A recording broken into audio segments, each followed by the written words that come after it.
The Atomic Real Estate Show, bringing you the real estate of real estate. Brought to you by Danny Bennett Productions in partnership with Direct Subs. This episode is brought to you by NEF General Contracting. NEF General Contracting is your go-to for all your local roofing needs. Local roofers serving the Philadelphia, PA region and South Jersey. Residential and commercial roofing. NEF General Contracting provides roof repair, roof replacement, maintenance, roof coatings, and 24/7 emergency roofing services. We install energy-efficient shingles from Owens Corning, GAF, TPO, and offer EPDM rubber roofs. Gutters and downspouts installation, window replacement, siding installation. NEF is the only roofing and exterior contractor that is allowed to work on my properties. You can reach NEF General Contracting at 267-690-4901 or nefgeneralcontracting.com. Hello, everyone. Ryan Dolan here with Nick Cessna, and we are back for another episode of the Atomic Real Estate Pod. We have an awesome guest today that, as in true fashion, we're just kind of learning about on the fly. So we have Juliana Martell here. She is an investor and a real estate professional. She buys and sells real estate for Sotheby's in Old City, Philadelphia. And welcome to the show. Thank you for having me. And bonus, it's our first podcast, so we'll go easy on her. We're going to hit you with a few questions just to find out about your business. You know, what we did is we talked to you off camera a little bit about like what it is you do, why you're here. And right off the bat, you're an investor, right? You're 9+ single family homes and multifamily homes in your portfolio. And you kind of look outside looking in, not to judge a book by its cover. That's a lot, right? Yeah. That's a big portfolio for one, a real estate agent and a younger real estate agent in our space, right? And it seems it's got the perception of a male dominated kind of. Listen, you were going to say it anyway. I didn't expect it when you sat down and you said, "Oh yeah, I own 9 properties." I like perked up like, that's awesome. Like I didn't expect that. That's decent to see. Like most younger females, and not to sound sexist, most younger females aren't doing that. They're just not doing it. No, it's incredible. So tell us a little bit about your story. I guess, why don't we go to the beginning? Because you jumped in at 22 as a real estate agent, and now you're blowing up. You're top in the sales team and portfolio. So please tell us how you got started. Sure. So I started real estate when I was 19, actually, and I went to Philadelphia University, so right down the street. Nice. Philly U. And when I was finishing grad school, I was working for a property manager in Temple. We were doing new construction. I was managing, leasing, doing some accounting, and kind of everything for him on the back end. What year was that? That was 2013. That was when they were like booming down there. It was booming. A lot of the new construction Nick's stuff. done a lot of work down Temple. He's got multifamilies. That's when they were booming down It was. And it was fun at the time, but I was finishing grad school and kind of looking for my next step. And I met someone at Sotheby's, and on a whim, I was like, okay, let's finish my MBA and let's go to real estate school. So I jumped in that summer, got my license, started in the fall with Sotheby's, and here I am 13 years later. And you make it sound pretty easy. So what I didn't ask kind of off camera is, so you had did you have some mentor? Did somebody identify like, hey, this, you know, you could be a star in this industry? And were you even looking to get into residential real estate? I had no idea what I was getting into. Yeah. And I probably wish I knew more before I did it, because it was a huge risk and it's a hard first year, no matter I think what your age is in real estate, just getting your bearings, learning contracts, learning the process. I had a mentor, sort of. She's lovely and she's still there for me every day, which is great. But I think I learned a lot just on the ground running. Wow. And starting with a lot of rentals at my age too, I learned all the buildings, the neighborhoods, the ins and outs. So, you know, when those turns into sales, I already knew all the buildings, all the neighborhoods, which was awesome. So what was your focus in college? Like when you first went to college, what did you think you were going to do? Fashion. Okay. Because Phil U, Yeah. it's Jefferson Textile, it's a fashion school, right? Right. Yeah, okay. So I thought I was going to do fashion. Freshman year took my first fashion class, and there was so many girls in the class that I was like, I can't do this. The energy was not there for me. Yeah.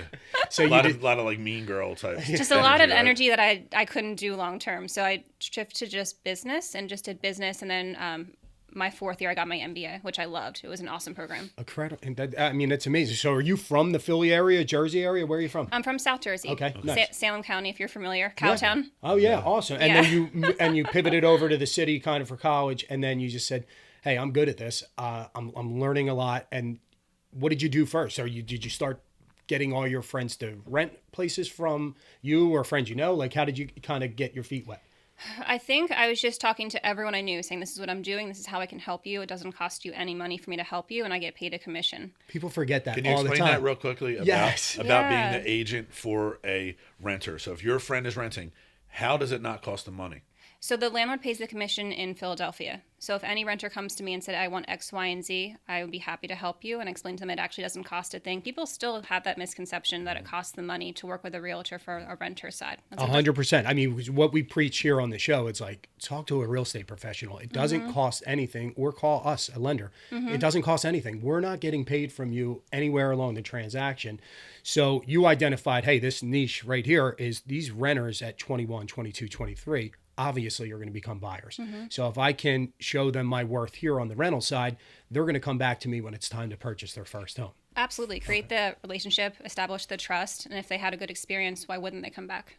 From a landlord's perspective, when I get tenants showing, like looking at a property and they're represented by an agent, I automatically think they're probably a little bit better of a tenant than somebody just contacting me off of a website, because the agent isn't I would say 8 out of 10 times isn't going to waste their time with an unqualified Right. renter. So they're right? much more serious, right? They've Well, taken the serious exactly. business And side. then and then you also have this other buffer there that you don't have to babysit and explain a lot of things. That agent actually takes up that workload for you. So in my experience, when we've rented out properties to someone who is like we put it on the MLS, because we usually we'll put it on the MLS and we'll put it on all the other sites as well. So, Sure. so if like something comes from like the other random sites, then obviously I'm not paying a commission to anyone at that point, which I don't really care about the commission, because it's a small amount of money. Like I don't give a shit about that. What I'd is rather it, have first, last month, and security deposit, or what do you guys no, it's charge just half. for- It's just half of a month. Yeah. Well, is it's a what it full usually- month, both half to each side. Yeah, but like for me, For your like, wife. right? Yeah, Yeah. okay. For me, I utilize my wife, so it's Yeah. like that's kind of like a non-factor. But when we get those type of people, renters that have an agent representation, I'm like, all right, this actually takes a workload off of us, and they're explaining everything to them. So, and they're not going to show. Most of the time, they're not going to show like unqualified human beings. Yeah, because you'll be apartments. wasting everybody's time. Yeah. So when you were doing that, so you got in, you found these renters, you can pay your rent now, you're living in the city, then you're saying, okay, I'm going to start listing properties or taking these buyers to properties, and that's kind of how it really gets started, right? It really just snowballed. Yeah. I couldn't tell you what the change was. It was just staying in touch and really touching on people as their lease was ending, like 6 months, 4 months, 2 months of like, hey, what's your next step? Are you renewing? Do you want to think about buying? Do you want to invest? Do you want to stay where you're at? Really look at those options and what's the best fit and how can I help you with that? Now, think back, because you actually got in super young, 21, 22, and the most important thing you said earlier is you told everybody what you do. We always forget to tell people what we do. I just assume people know what I do, and they don't, right? Like, I so still don't know what you do. Yeah, a lot of people don't, and we've known each other for a lot of time. They're like, "What does he do?" So Jen You've done actually loan- just you've- said, "Like, you've I done- want your job," and I'm like, "I don't think you do." You've But done he- loans for me, and I still don't know what you do. I think your assistant But does all your work. honestly, it's so critical in our work to just, it makes you the figurehead there. And then the professional in the room, you had to get some people like, I don't know, man, she's young, she's 21. What of the hell does course. she know about Of course. renting, owning, any of this? What does she know? So tell us kind of what that feels like now as you're I mean, it probably feels like forever ago. It does feel like forever ago. When I was younger and less experienced, bringing other agents to listing appointments was definitely very helpful to talk to prospective sellers, just because they would look at me and I look younger than I am as well, which doesn't help in this industry. So that was definitely a huge part of getting to where I am, just having some support from my company. And I think that's one thing that's great about my company as well, is that we're like a family. It's a small boutique firm, so we all know each other. Most of us have been there. I've been there for 13 I was years. just going to say, you've never left. So I've that's never all left. you know. So I Yeah. mean, it must be great for your business. And obviously it's, pivoted into your investment side of business as well, which we'll certainly get into. So now you've been doing this 13 years. You found, all right, hey, I'm good at the buy sell side of things. And then what was kind of your next progression? Are you like, hey, I can become an investor too while doing this? So renting in Roxborough after college with my two best friends from growing up, first grade and seventh grade, I want to say, was so much fun. Yeah. But paying this landlord, and I was thinking, I can do this. I see these prices in Roxborough, Manayunk. We love living here. We want to stay here for the next 2 years at least. And I asked them, I was like, would you rent a room for me for the same price if I bought a house? And they're like, hands down, 100%. Wow. So that was the next So you step house of... hacked. Yeah, I did. Nice. Yeah, I think it was 2015 or 16. I bought my first home and had the girls move in with me, and it was great. And That's incredible. So now let me Yeah. ask you, because guess they're going to ask, how did you get the money at that age? Is it a gift? Is it off your real estate commissions? Like, Were you just saving? or are you just saving? Tell us the real deal. Well, at that point, it was 3% down in full seller's assist. Yes, Yeah. yes, So exactly. on $179,000, that wasn't a huge chunk to put down. And it wasn't the shiniest of homes. And the roommates were so patient of when I had the money to redo the kitchen. They're like, yes, we'll be without a kitchen for 3 weeks while we do it to make it bright and shiny Plus, you and probably new. included them on like design aspects and stuff. It was too, fun. right? Yeah. Yeah. And at that age, like, the housewarming party was fun with a new kitchen Sure. or the New Year's Eve party because when Yeah. you're 25, 26, those are the things that you're doing in Manayunk, Roxborough. Did you notice that they were the same? They were the same roommates that you had where you were renting. Some. So did you notice a difference that they like care more for the property knowing that it was yours? That's a good question. I hope that they felt it was as much theirs as it was mine. Mm-hmm. And it was nice to, pick paint designs or collaborate on the living room furniture or the rug. So I hope so. Did you motivate any of them to buy an investment property? So eventually. Good. If not them, they're partners. I think we've all Good. worked together quite a bit, which has been awesome to see as well, Yeah. to have that But trust. it's hard. See, like at that age, at 25, to even have the foresight to say, you know what, I can do 3% down here, plus I can get the seller's assist to cover all my closing costs in the city. I mean, you're probably out of pocket 10 grand and really already have, knowing the numbers, hey, they're going to pay 600 a room, they're going to pay 800 a room, whatever. It was might more be. than covered. Yeah, so you're like Yeah. covered, already cash flowing by just saying, you know what, my credit's decent, I have an income producing job. Mm-hmm. The bank at that time will probably give you any loan. Kind of, it was, I guess 13. But 14 you're years still straight. an anomaly amongst your friends. Like none of your other friends. It's young. had that It's at young that to buy age. and it's young to rent. I out. had It a few, just yeah. a few. And I think if I wasn't in the industry, I wouldn't have known I could do that so young Sure. with so little cash. And I wish more people knew that as well. And that's one reason I love working with first-time home buyers is to tell them you can put 3% down, 5% down. You can go FHA if you have to and get that 6% seller's assist. Like there are options for Especially you. if you're already renting with friends. Yeah. And you're like the conversation you had, hey, if I go buy a property, would you rent from me in these same rooms? We still live together. So like not many people are smart enough to have that conversation with their friends. You know? It's smart because, right, like you're not going for the grand slam right off the rip. It's like, hey, I can acquire an asset. You said $179,000. They're fun numbers. They don't exist anymore, or anything with a two in front of them don't exist. But really, then you buy that, and then it kind of just snowballs. Like at first, it's a passion project, and then you're like, hey, I can make this a business, right? And you just started identifying more in Rock 19128, 19127. So that's the only one I own there, actually. Oh, nice. So my next move was buying my condo in Old City. You still own it? You still own the Roxborough one? Yes, I have great tenants there right now. Good.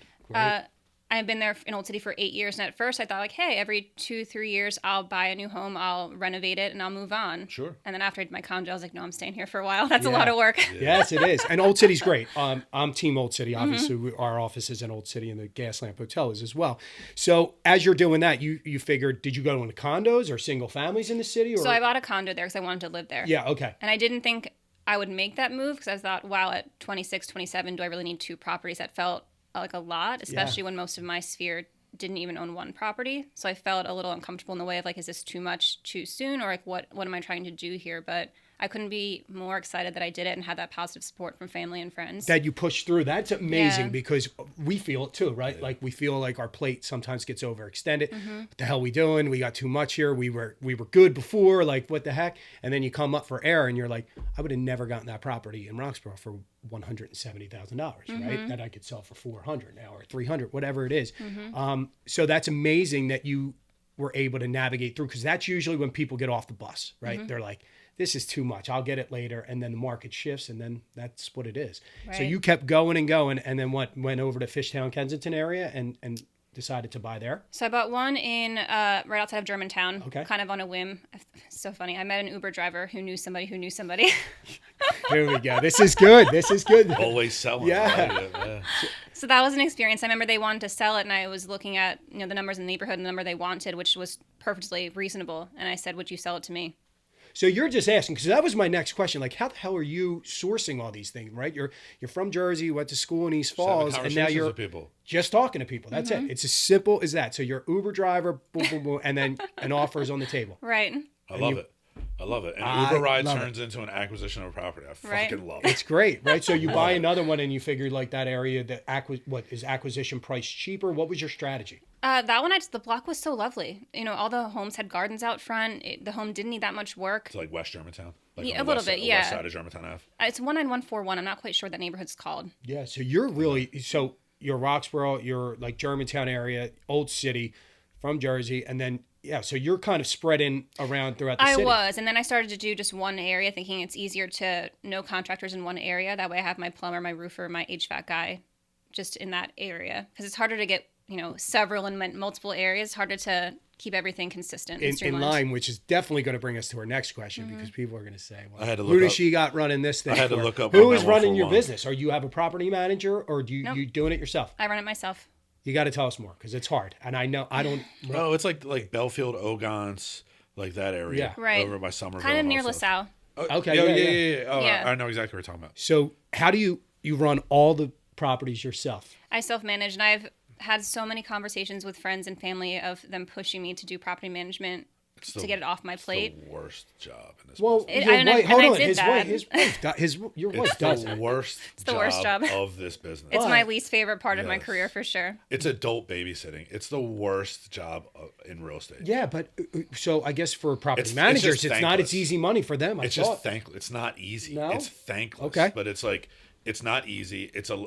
There's nothing like sexy or glorified about it. It's boring shit. Adult. Well, then how come you don't look? babysitting. All right, then how come if it's so hard, you got tons of energy. That's my only problem with managing that many properties on your like. Does it suck the energy out of you to go do your regular job? Right? Or is there some days where like, what the hell am I doing? I should just pay somebody 10-15% to manage all these properties for me. In peak season of selling, I definitely have those feelings of what am I doing? I don't have time to manage a dishwasher breaking and a flood in the kitchen. A clogged toilet. Yeah. Oh my gosh, a leaky sink, something so minor. But I pushed through because to pay 8-10% and for them to do a job that's not going to be as good as I'm doing, I can't stomach that yet. So your books are tight. You must manage your money pretty well then. If I do, and I've always have. Yeah, Since a small child. Yeah, Yeah. it seems like it, because I know we get reckless on our end thinking, yeah, it's going to last forever. I And then think- it's like when you don't budget and you fall off, that's when you get jammed up. Right. I think with property management, the key is refining your processes. You have to refine your processes. You have to be disciplined, and you have to be stern with people. This is the rules. We don't bend the rules. I hear You know what that, I mean? and I push back because I have some clients who, if they just talk to me about why they're going to be late with their rent and from their circumstance, I want to work with them. It's like, you communicated with me, I understand, and they always pay, even if it's a little bit late. So I hear the rules for some, but I also think some I hear, and I just appreciate the conversation and the openness. If people are honest with you, yes. But you get lied to a lot. Oh, no, You get lied absolutely. to a lot. A lot of Walt Disney stories come your way. You're like, come on, this is. But I feel like when it comes to rent, a lot of times people take a lot of pride in it, right? They want to make sure they get it in. They want to make sure they get it on time. If you place a good tenant, if you place a good person. Now, listen, I've been fooled, and we thought people were really good people, and they ended up not being a good person people. at all. But if you do your due diligence and you have conversations with these people and you trust your gut instincts, and you're like, this is a good person. Yes. What is It turns out you're well. vetting the client then, obviously, then if you're running it. I am. What's your process there? Just asking a lot of questions. Yeah. And if something seems off, asking more questions. Yeah. Especially in the lower income areas, people, not to be any bit judgmental, there's different situations. Yes. So you really want to know, like, where's the money coming from? Do you Yes. have the first last security? Have you had a rental history? Can I How talk long have you had your job? Can I talk to your previous landlord? And that really goes for anyone across the board, right? Look, I think they're excellent questions, because people really think, oh, well, you're not allowed to ask those questions. It's like, one, it's my business, it's my home. I certainly sure shit can ask those questions, but you're not asking it in the wrong way. Hey, have you ever rented before? Like, what's your previous history? Do you have a reference I can call? Because if you call Nick and you ripped out all of his pipes, well, you're not going to rent to him. So, Especially in Philadelphia. and where, it happens. Where it's geared for the tenant, not the 100%. landlord. It's getting harder and harder, and it's a shame to see. I don't want to own anything in Philadelphia. It's getting harder for who? The landlords. The landlord? It's such a tenant-friendly city. Yeah. So now... It's too tenant-friendly. I think so, too, but... It's overly tenant-friendly. What It's now? not good. Give me an example. Give me something that kind of right now is making that side of the industry harder. The good housekeeping brochure that you have to provide to them that most people don't even know that you have to provide. And you can't evict them without proof that you've provided it to them. Mm-hmm. There's these things, these checklists that you have. As soon as you walk into court, they're like, did they get this? And we make them sign it.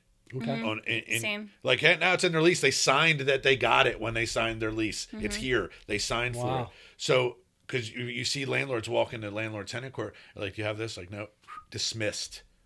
Boom. It's See crazy. ya. Bye. It takes 7 or 8 months in Philadelphia to evict someone from your house, plus legal costs. And that was on a webinar I listened to a few days ago from the Association of Realtors. They openly said it takes 7 to 8 months. You're learning that... I've paid people to leave. Oh, you do that. I've paid people to leave. It can be worth it. It does work. I've also done the other stuff that you're not supposed to talk about, and I'm not going to talk about it. And that has worked. But I've also just in my older age now, like I don't want to fight anymore. I don't want to fight. It's like you want to get it's like on with it. How about you take this $1,500 and you just roll? You don't owe me nothing.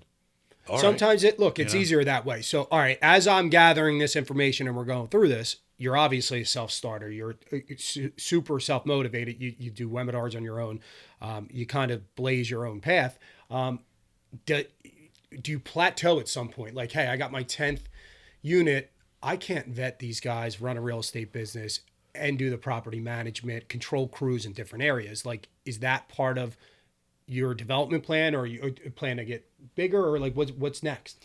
I'm still figuring that out. Okay, I think the next that's 5 hard. Yeah, it is hard. The next 5 years, I definitely want to grow more in my sales and in my investment. And I think when I hit my 40s, kind of reevaluate, do I want to take a step back from either of those, or maybe do some flips or something a little bit different, or new builds, just something I want to learn more about. I love to learn. Sure. So still learning with what I'm doing, just figuring out what does that next decade look like. Sure. But I'm really happy where I am now and where my growth is leading to. And your portfolio allows you to kind of take a step back in a market that's kind of uncertain right now, right? It's a weird market. It's a weird market. We're softening in different parts of the city. Did you hear what she saad, though? She's happy where she is right now. So many people. I know, and I skipped over that. We're now, because we're never happy. Not happy where That's real they estate. are. We're just like, no, but if you step back and say, hey, like, damn, I'm doing pretty good. I mean, really, outside looking in, you seem to be doing incredible. It's super important, because I step back every day like, damn, this job is thankless. But if you take a step back, it's like, man, I came a long way. It's impressive that you have the properties that you have and you do the business that you do. I'm way more impressed by what you just said. Yeah. The fact that you're happy where you are. So many people are kicking the can down the street at all times. And there's always this own carrot on the stick that they put in front of their face, and it's like, well, when I do this, I'll be happy, and when I do this, I'll be all good. That statement that you just made is profound. Yeah. And we talk about this a lot lately in our 40s, that like we focus our time on our children and our wives, and like that's what makes us happy. So like we're happy in the moment now. Like it doesn't always have to be when we get here, when we get there. It's like now, I mean, we have this conversation all the time. Like, how can we make our family happy, and how can we be happy right now with what we're at? How, like, you have to appreciate where you are. And so many people just fucking don't. And it's weird.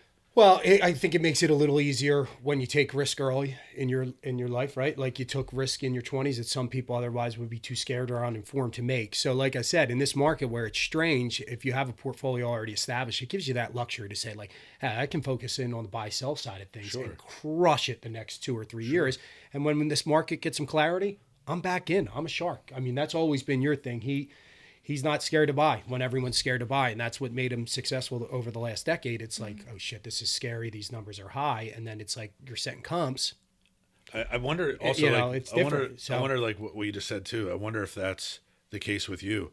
Are you happy with where you're at because of the security blanket of the properties that you've established? Because if you stopped, do we ever feel secure with 9 heaters and 9 roofs? Yeah, secure might be the wrong word. You've stopped. But if you got hurt tomorrow and you couldn't go make sales and stuff like that, if that's paying your bills, if you've established yourself where that's paying your bills and keeping you afloat, like that is a great peace of mind to have that other people don't have. So is that, do you think that has a lot to do with why you are so content and happy with where you're at? That's a good question. I think I work so hard to get where I'm at because as a single person, I want to make sure I have, my net of enough saved. If I do get hurt, I can't work. So probably, I think the financial burden has definitely lifted off my shoulders in the last several years as sales have increased and really the 2020 market exploded.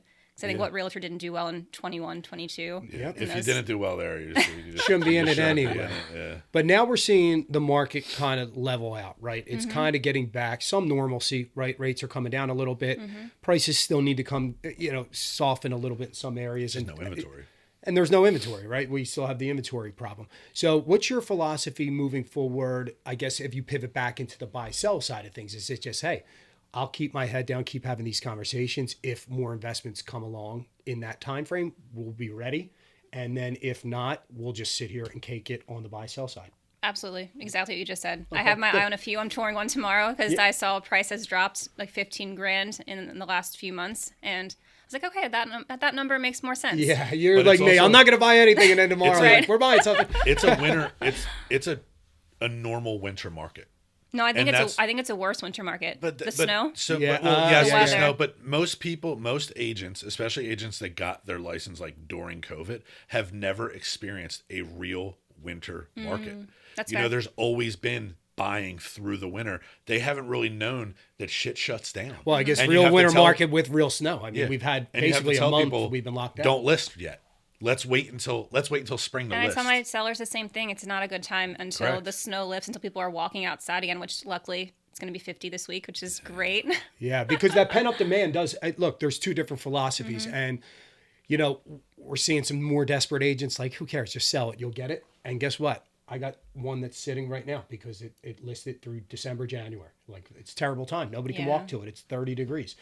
So your Jen's the same way. List in March, list in April. When there's more buyers out there, there's more activity. So you're of that school too. Like, hey, once March hits, it's 4 days away. Once the weather breaks, usually. Yeah. But granted, people sell at different times for any reason, right? So there are buyers year-round as well. I wouldn't have a full-time job otherwise. My experience, and I say this to people all the time, like, what's the Super Bowl got to do with this? No, it is. Normal winter markets, the week after the 100%. Super Bowl is when shit opens up.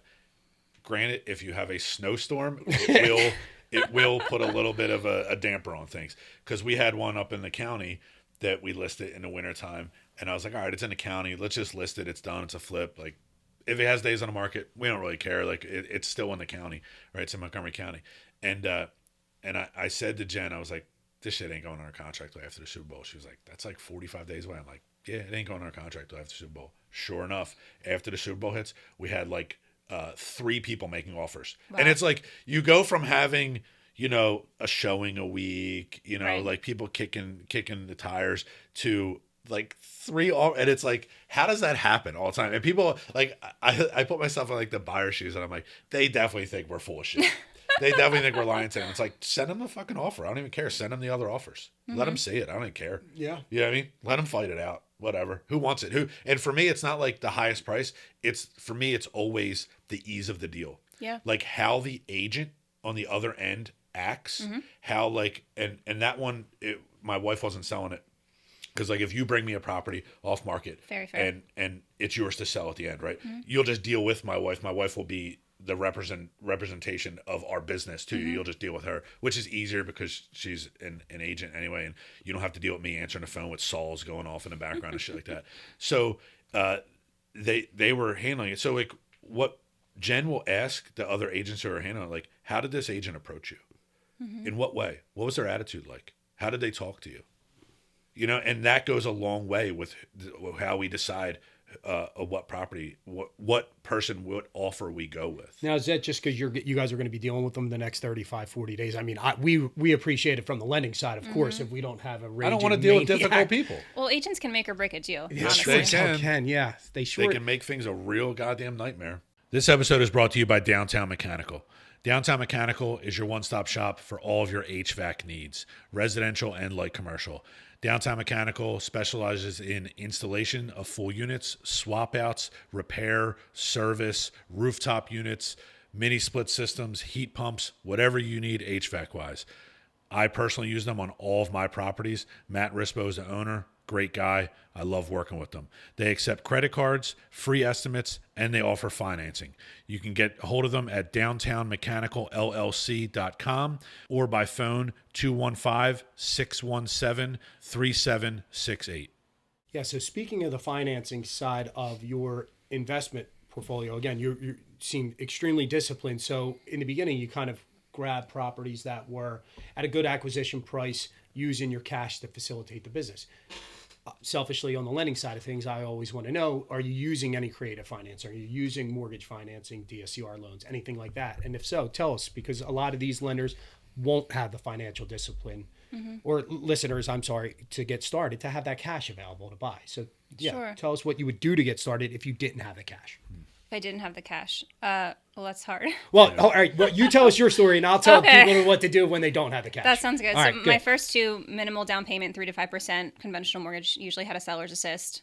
So you bought the first one as a primary residence, 3% down, which is a loophole we always explain to people. Hey, if you intend to use it as a primary, 3.5% down. If you live there for a year and it pivots to an investment property, well, that's what happened in 19 and 20, right? Everybody She didn't go after the forever home right off the rip, where most people make the mistake. It seems like a lot of these younger people want to have the huge wedding, right? You start out in debt, you have this huge wedding that like parents are paying for and stuff, and then they want the 4-bedroom, 3-bathroom, the white backyard. picket county house in a good school district. Like, With everything done and shiny and new. Yeah. It's hard to find, hard and to get. and Everyone wants that. I always told them, I've always lived in this mindset, and you probably think I'm crazy for it a lot of times, is like I look myself in the mirror and I'm like, you don't fucking deserve this. Go work harder. Go do more. I'm You not don't that hard deserve on it. myself. You know what I mean? Not at this point in my life. I feel like, you know, a lot of people expect like this instant gratification life, and it's like shit doesn't work that way. And you're proof that you didn't go right after that white picket fence off the rip, and look what it's done for you. Right.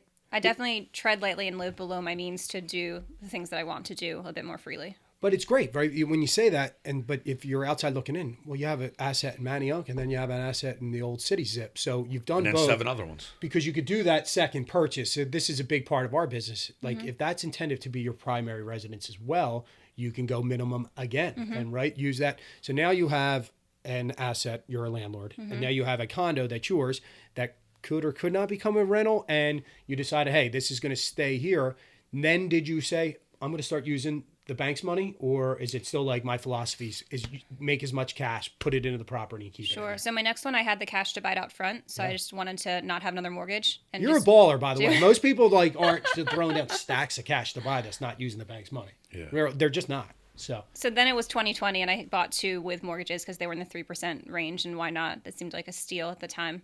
yeah, And then I cashed out, refied my first 2 properties, and took out some cash to buy more in cash.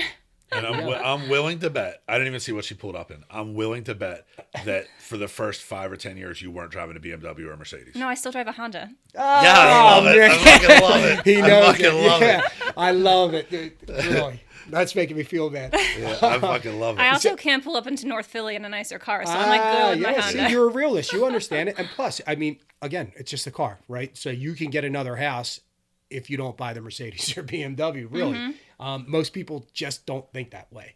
So, all right. So, I mean, what do I say all the time about cars? Wait until your business is grown, and then your accountant tells you, like he told me, go buy a truck. We can write this I off. need you to buy a $100,000 truck. Okay. yeah, I'd be happy the with a construction 97 business Ford is right good now. when you guys are all rolling up in your new F-150s. Yeah. But no, so this is great. You said a critical thing. You actually waited until the market swung in your favor, and now the big deal is, like, hey, 3% rates on investment properties, you're never going to see them again, right? And certainly not for the next couple of years, at least 10 years.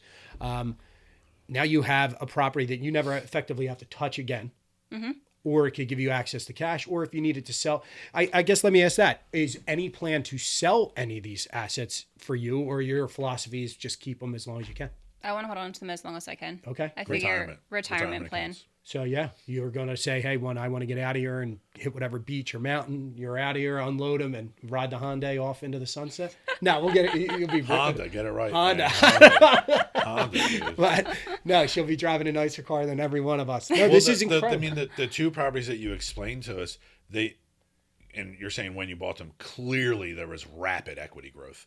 Your Old City one and your Roxborough one. You bought your Roxborough one at 179. I mean, that's... And same with my Old City condo on, ironically, the same price at 179. And that's, they're, I mean, the Roxborough one I know for a fact is in the 3s. I don't even have to know what block It's you're in the on. 4s, yeah. There you go. It's There amazing. you go. Yeah. Yeah, but because she had the foresight to take the chance, right? Like everything looks good in retrospect, and all these guys. Well, I would have bought that. No, you wouldn't have. You had the opportunity. And even if Right? you weren't making a lot of monthly money on the Roxborough one, right? You went from 179 to 400. Right. In what, 10 years, 13 years you said it was? I bought it 10 years ago. Oh, so 10 years. So 10 years, you have over $200,000 in equity. That's real touchable money for people that don't realize that. You can reach out and you can touch that money, right? It's better than a savings account. Go get a HELOC on it. You know, do whatever you got to do. Pull it out and that's real money. You're working the system you're more, worth. but not getting over leveraged by the system, which a lot of people are, right? No, I'm Like, scared to do that. Yeah, So. yeah. You're You worth, can tell. just on one property alone, your net worth is like, I'm willing to bet with the pay down and everything, $275,000 net worth off of one property. It's nice when you say it like that, so thank you. Right? Yeah, but Seriously, you know what? one. Yeah, just one. But the more important thing is, you know, everybody's saying, "No, just borrow the bank's money, and feel like there's no shift in the market that's going to come, right? Like people, you know, what was the line a couple years back? It's like date the rate or marry the, whatever the hell people Marry were the saying. house, date the Date the rate. rate, Right. which Just was saying like, that all right, shit. well, we had elevated interest rate for 4 Listen, I'm sure years. we could go Like, back and pull up a post that he's made. I where he never said- in my life, and I don't even know the saying, so you know I yeah, didn't all say right. it because when people would call me and say like, oh yeah, we'll refi in 12 months or 24 months, I'm like, there is no guarantee or nothing, no indication that these rates are coming down anytime But soon. at the time, that made a lot of sense. If you were looking in Roxbury, especially if you were looking at like 2021 during COVID, right? And I mean, I was selling everything and anything. Mortgage like that, defaults are up you to know? 20% right now. Yeah, in theory, it sounds great, right? Okay, you could have got the price at an acquisition cheaper. If you But were if you working- couldn't afford it, you couldn't afford But it. if you were working in an industry that was stable, right? You weren't living beyond your means, driving Benzes and BMWs, right? And you bought this house. He's got the nicest car out of any one of us. That house that yeah, and Actually, Danny does. And taxes bought that. That house it was great, like to buy that, and they were going crazy with the prices. But guess what? That $350 house in 2021 that I sold is $450 to $500 right now, fully redone. Well, you than said I did in stable. 2021. Your job certainly throughout COVID could have not been stable, right? Depending on there's some agents that Can you really ever consider sales stable? No, we don't. And obviously, I could tell by your mindset, it's always never stable, right? Because you're not over leveraged. But if you were a nurse, a cop, a fireman, you had no fucking excuse to not buy that house in 2021. You're probably right. But it's scary to buy they're just civilians in our world, But right? the people So that didn't, the nurses, doctors, cops, firemen, and teachers that didn't buy because they drug their feet, in 2023 it cost them $70,000 more to buy the same fucking house. If they even bought. Yes, if they there even you bought go. is the most There you important go. part. Yeah. So like, what's that, like paralysis by analysis? People get into that and like, yeah. That's what happens in our line of work. And If you see live in, it. if you work in a steady work field like the professions I just noticed, and you're not owning a house, you are doing yourself a great injustice. Well, it's because it's our job, again, to tell people how to do it, right? Like there's some people that there's so much information, and it's really to a point now with IG and chat that it's too much information, right? Like anybody, if I was just trying to learn that off myself, like you seem to learn a lot of the business yourself, I would have never been able to learn the ins and outs of the business without like mentorship, guys like you that went through this stuff with their own money. yeah, you were able to learn from my mistakes.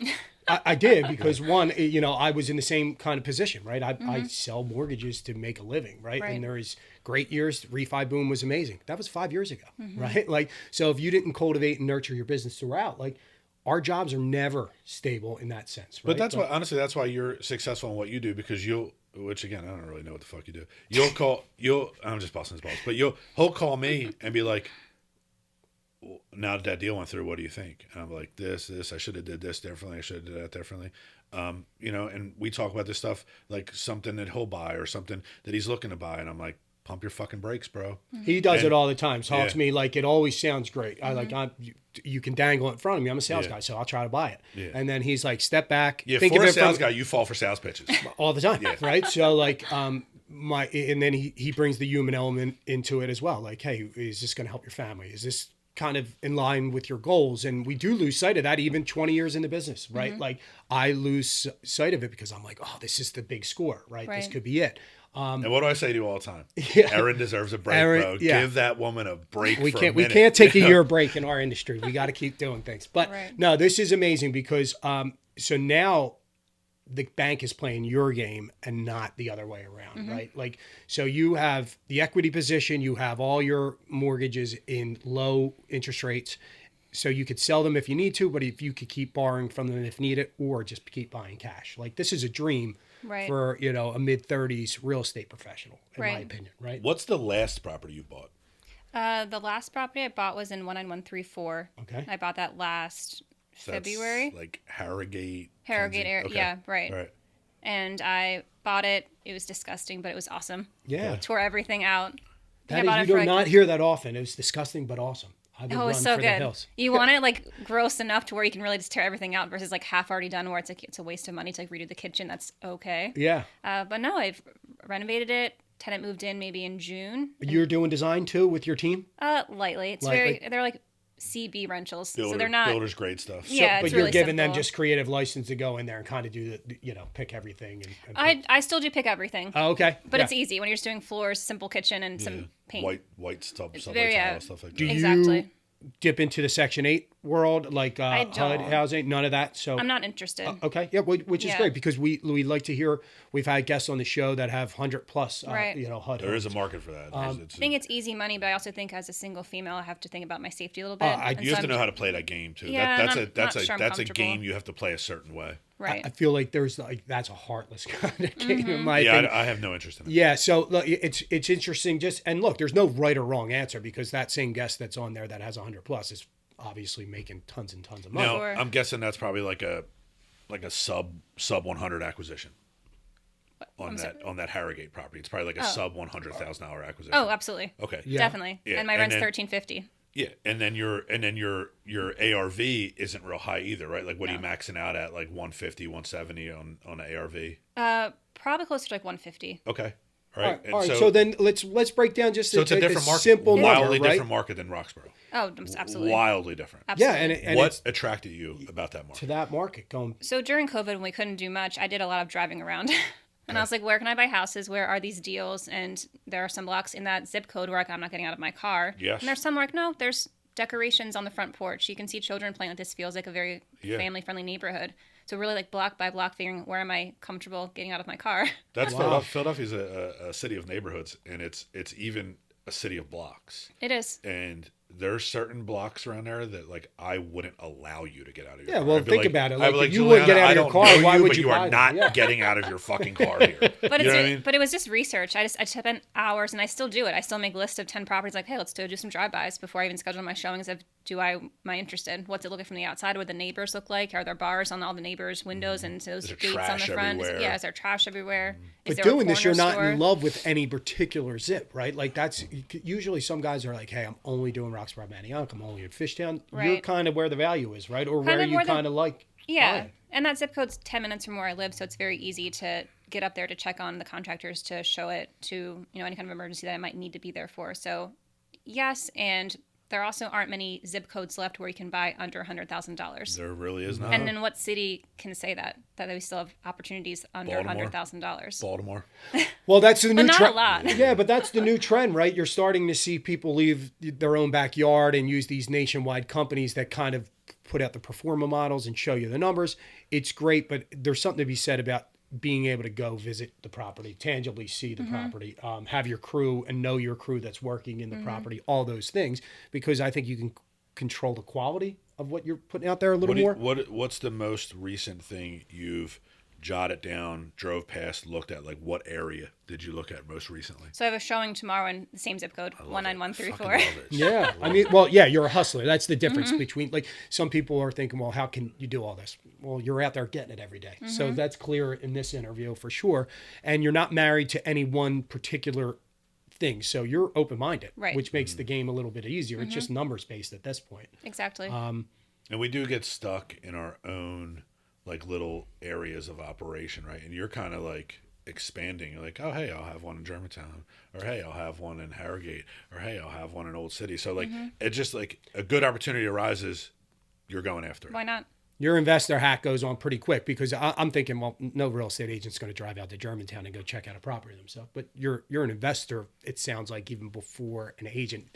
Well, you can pivot. So the next couple of years, you're going to go all in on agent because the market around here is going to be rough, right? The acquisition prices are going to be high. Judging a book by its cover, I did not expect her to say she's looking at properties in Harrogate. No. As you walked in here, I did not expect you to be like, yeah, I'm going to buy in Harrogate. Well, for two reasons. Because the second, you've been doing it a long time, right? So people get this, I'm better than these kind of areas. I don't need to be in these areas anymore. And you're just, hey, the formula works and my risk tolerance is low and my income's high. So who cares?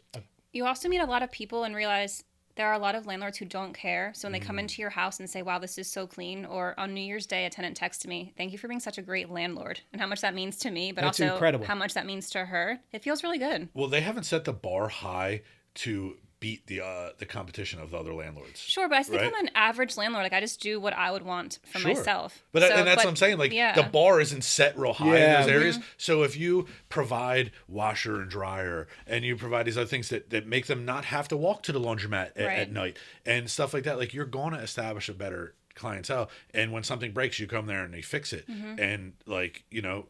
Well, that's why you're successful too. That's why you continue. You're not selling your properties, right? You see some that are selling. Because you're putting out a quality product, you're giving affordable living to people, which honestly we all should be doing, right? We're always worried about the numbers and not kind of what the hell's going on within the walls. So you care there, which is unique, right? Like, not a lot of landlords care, or they're saying, hey, my property manager will deal with it. Selfishly, I do it to some of mine. Now, those properties that you own now and you're looking at now, correct me if I'm wrong, like, they're more for monthly profits because there's not as much of a long-term equity growth in those properties. So you have to be like, you probably are looking at it like, I have to make a certain amount every month profit to make it worth owning this property. Absolutely. And you have that number. You don't have to tell us, but you have that number established. Like, if it doesn't meet this monthly, I'm not doing it. Roughly. Okay. I play around with it in my head of, like, what makes most sense. Like, do I want to clear $500 or $700? And they're small numbers, but times that by. They're not on $100,000 property. They're really big numbers. Remember when we first started, it was like $300 a door, and it's like now it's 5, 6, 7. I had like 50 some doors in North Philly at one point, and it was like, man, if I could make 500 a door, I'm loving this. You know what I mean? Like, it was great. But you seem to get, That shit broke even me, in an uncertain market, maybe subliminally getting a little skinnier on acquisition price because, hey, like, I don't have to extend myself too much. I can get this with a 1 in front of it. And if it becomes a $225,000 property, awesome. If not, I'm still making $500 a door. Right, because if I need to sell any of these tomorrow, I might break even or make a little bit off it, but what I've accumulated over the time that I've owned it from the rental and covering all expenses makes total sense for me. See, a lot of people lose sight of it. They need it. They want the home run. They need it to hit on all facets. They need it to cash flow. They need it to give them 6 figures in, and you're just kind of getting jammed up. And you miss a lot of people, myself certainly included, miss golden opportunities because you get a little greedy. You get a little ahead of your skis.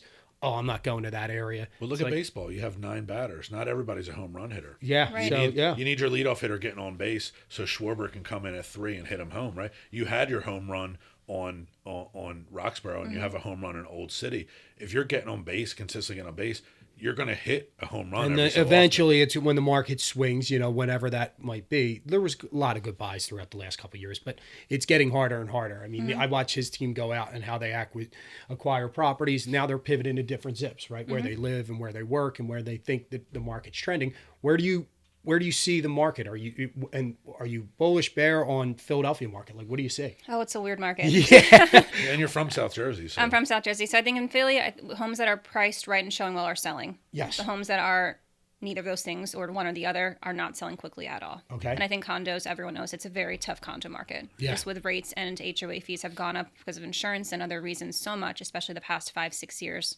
Condos are hard sell. You are seeing a big trend in retirees like our parents' age retiring, selling the big houses. Oh, absolutely. That they raise their kids in, and actually like downsizing to a condo that they don't have to shovel snow in, Mm-hmm. they don't have to cut grass in, and they can come and go as they please. Absolutely. So that you are seeing those people doing.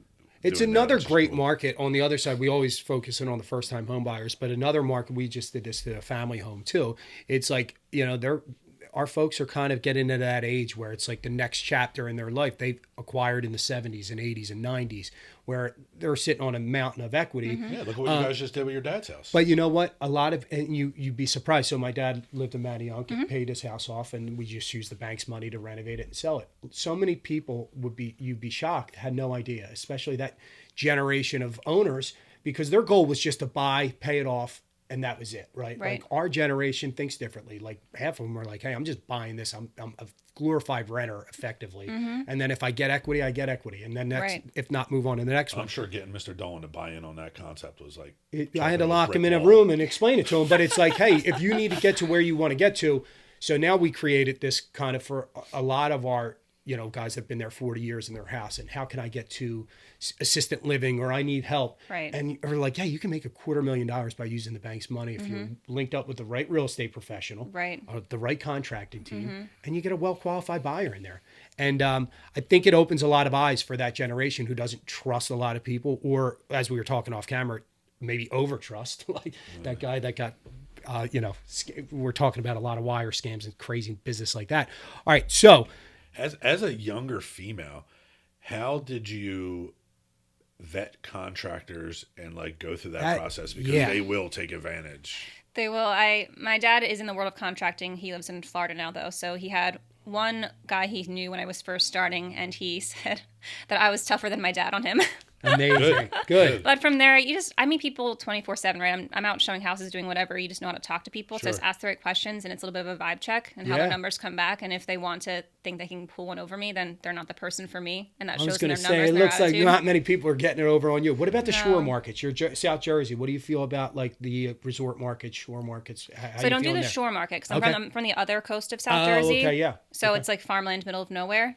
And Real. South Jersey's doing just fine. I mean, Cherry Hill and under is kind of where I focus for my South Jersey sales. And What about your farmland? Like, What do you- like Jesse and that Hall of Fame real estate team are murdering it. I in can't South believe Jersey. how many loans they're picking up. Murdering. They're doing that same philosophy. They're grabbing like 30, 40 loans a month. One of the guests that was on the show, and they are absolutely killing it, these guys.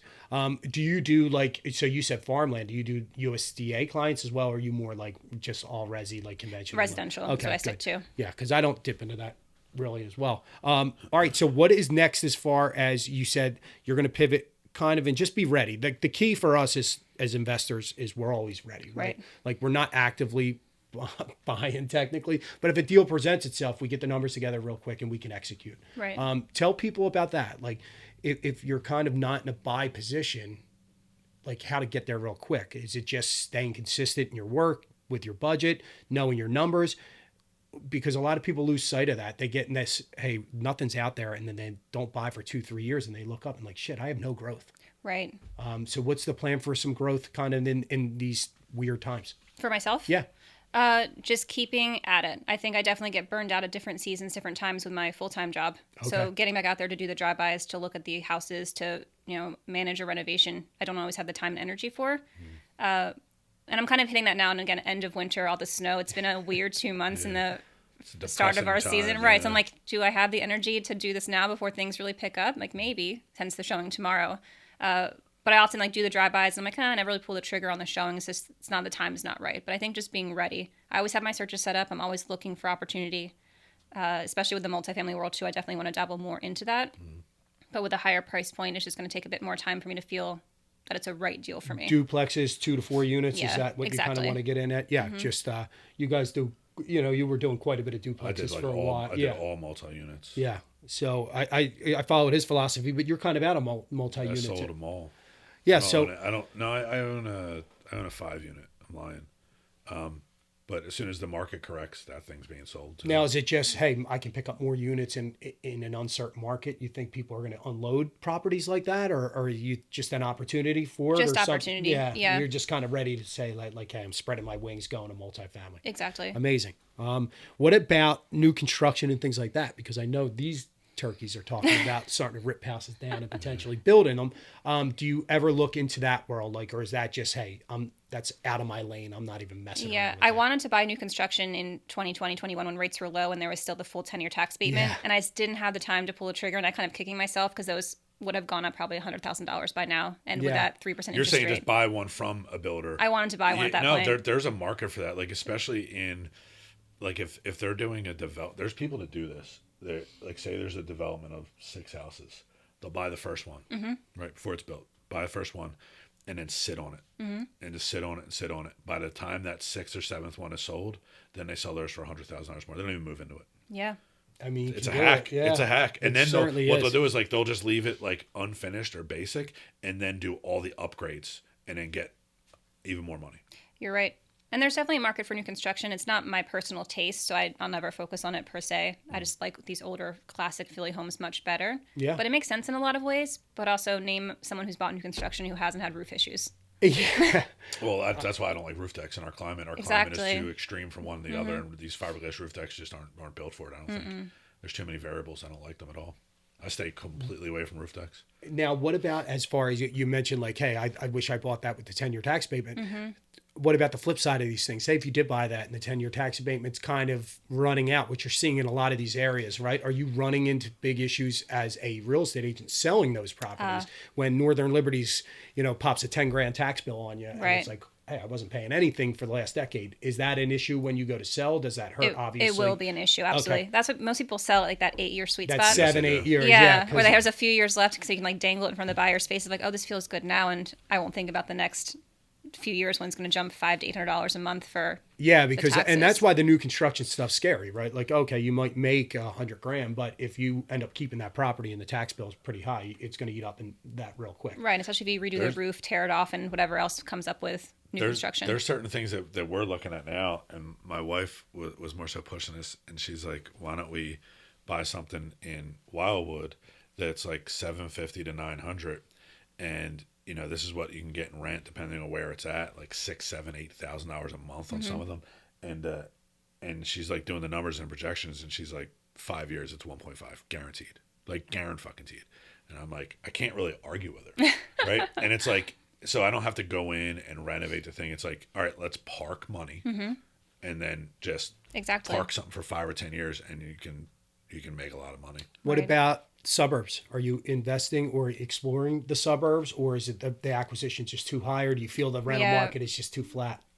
Prices are just too high in the burbs for what I want to do. Sure. And South Jersey, taxes are just too high for an investor. Yeah. See, these are good things. And I'm asking these questions because it's like, hey, it seems like you could go and buy anywhere, but if you go and buy and make the wrong buy, it could totally screw up your plan. Right. And that's what a lot of people do. They'll jump into different markets where they don't know what's going on, what the 10-year tax abatement happens, where the market's shifting. South Jersey, you just mentioned it, right? People just don't see that a lot of times. So I love how you kind of saying you're serving us all some humble pie, right? Because it's like if you stay low, you stay consistent, then money is just going to compound anyway, right?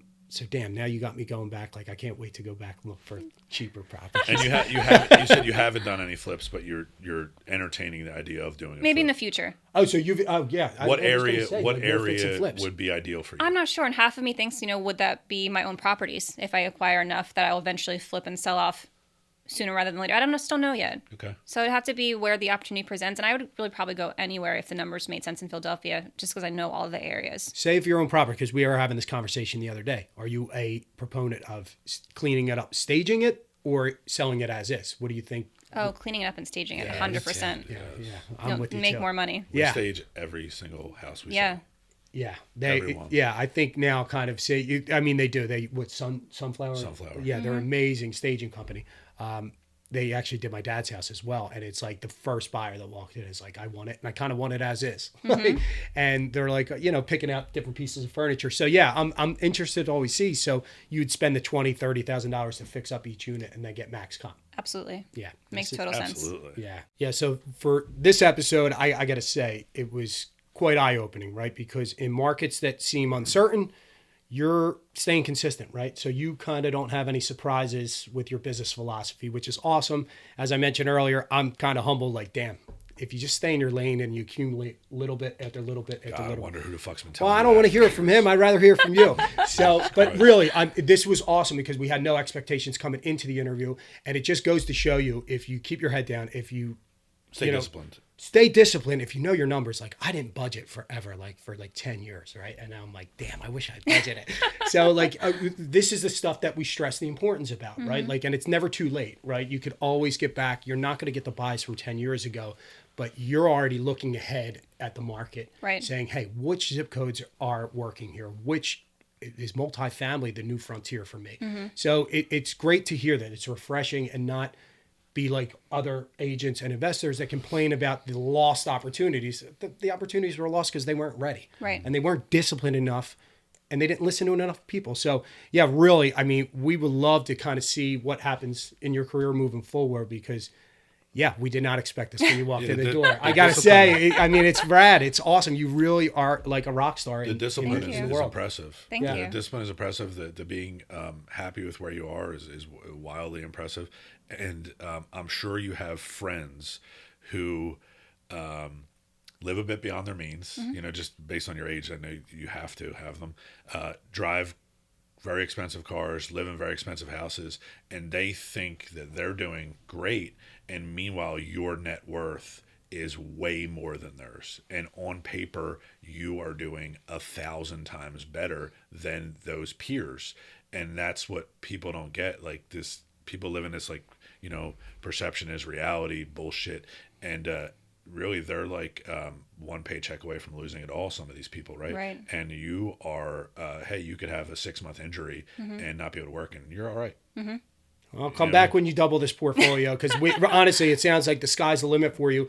Plus, we need to kind of show our viewers and guests that if you're going banging on doors in Germantown and getting contracting crews, An Uber ride. You bought a house. She bought a house out of an Uber ride. Anything is possible. Tell people what you do. Tell them, propose them deals, ask questions, learn.